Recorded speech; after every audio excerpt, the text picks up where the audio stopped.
ku rattaba mana subscribe sannan ku danna ƙararrawa. Haka zalika ku baɗa mana like, ku saburbuɗo mana sharhi sannan ku yaɗa wannan ɗauka. Dai kenan. Assalamu alaikum warahmatullahi wabarakatuhu ya yake wani musulmina. Yau wannan takin na citta mai shine karya gado. Duk wanda bai san wannan sirrin ba ya kokari ya san shi kuma sannan ya jarraba shi. Wannan sirrin yana karfin gaske kuma ya tasiri ga dukkanin jikin ɗan adam ko kuma lafiyar ɗan adam akan abubuwan suke bibiyan sa kuma suke damun sa. Akwai abu guda uku suna cewa ɗa namiji tuwa ƙuri'a. Farko rashin ƙarfi, saurin kawowa. Bai wuce minti biyu ba, minti uku ya gama da leza. To yawan takin lacetta mu shine wai karya gado. Inda yake wani haɗa wannan fa'ida da in Allah ya so yadda kan wani matsala ɗin ta zo gidan sauƙi. Abubuwan da aka nema abubuwa ne masu sauƙi kuma ba su da wahalar haɗi kuma ba su da wahala wajen amfani da su. Dukkaninmu abin da ya sa an tambaya ɗaya ba biyu ba an faɗi wani ya ga ta maimaita tambayoyi. To amma da izinin Allah yau za mu ba da wannan sirri mai ƙarfin gaske kuma sirri ne mai sauƙin haɗawa.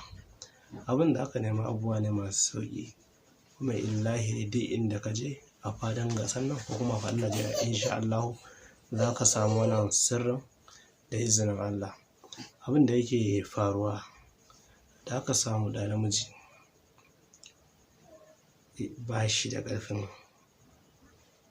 gaba, iya da saurin kawowa, iya da ɗaukewar sha'awa, iya da rashin kuzari.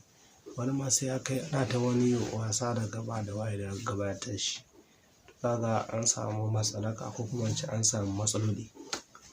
To amma da izinin Allah ya haskaka mana wata fa'ida mai ƙarfin gaske wanda zai amfani da shi kuma ya nasara. Dukkaninmu nan duk kowa san gobe masu koli da aka iya samu a gonsu. Wannan kuma fa'ida guda biyu za ka nema. Na farko dukkaninmu kowa san kimba, na biyunta kuma kowa san madara. To in ka samu wannan fa'idodin guda biyu zuwa uku da izinin Allah an samu waraka kuma in an ci gaba da jarabawa da a samu nasara. Sai wannan sirri yana jimawa jikin ɗan adam kuma yana tasirantuwa ga lafiyar ɗan adam kuma na samun galaba da riba da amfani da wannan fa'ida ɗin. Abin za ka nema an ka samu wannan ka samu kimba ɗin ka daga ta zama gari, ta gari ta zama kamar foda. Za mu ce kai foda ɗin ta zama foda dai. In ka samu garin ta zama foda sosai sai ka samu garin ya zama foda sai ka samu madara misalin fig malik. Asalin madara sai ka samu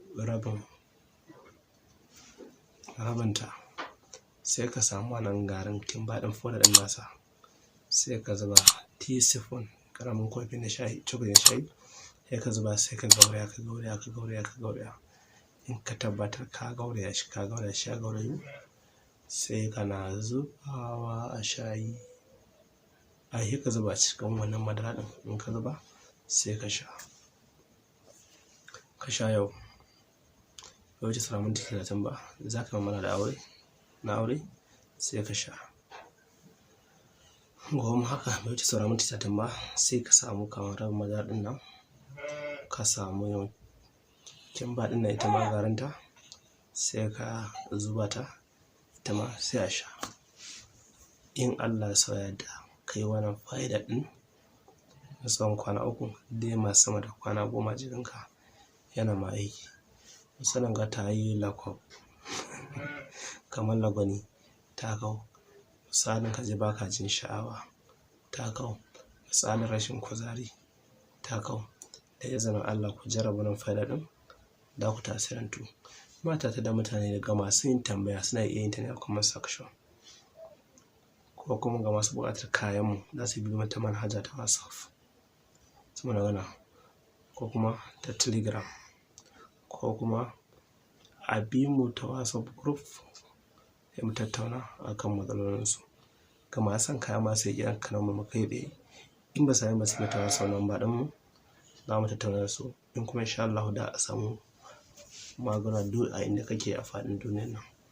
ina gaba da mu dakata a nan. Fa'ida ta bidiyo ina ga nan za mu magana kan abin da ya shafi ƙara girman alƙalami da sauransu na ɗan namiji.